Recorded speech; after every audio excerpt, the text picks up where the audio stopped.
আজ সকাল থেকে আকাশের মুখ ভার। আমি উঠেছিলাম 5টায়, কিন্তু এমন বৃষ্টি দেখে আবার ঘুমিয়ে গিয়ে 6:45 ঘুম থেকে উঠলাম।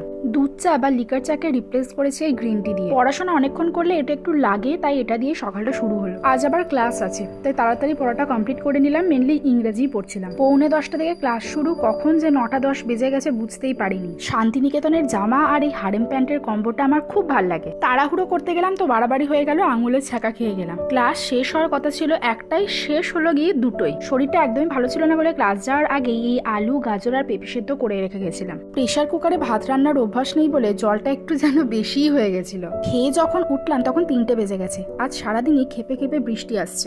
একবেলা গ্রিন টি খেয়ে আমার আশা মিটে গেছে, আবার দুধ চা নিয়ে বসলাম পড়া কন্টিনিউ করতে। প্রায় 3.25 ঘন্টা পর পেট আর মাথা দুটোই জবাব দিল, এবার যদি আমি না খাবার খাই তাহলে ভগবানের প্রিয় পাত্র হয়ে যাব। রুমের পাশেই একটা খাবার জায়গার সন্ধান পেয়েছি, সেখান থেকে ঘুগনি কিনে নিয়ে এলাম। 4টে রুটি করে নিয়ে ঝট করে খেতে বসে পড়লাম, আর আমার জার্নির 18তম দিন এখানেই শেষ হলো।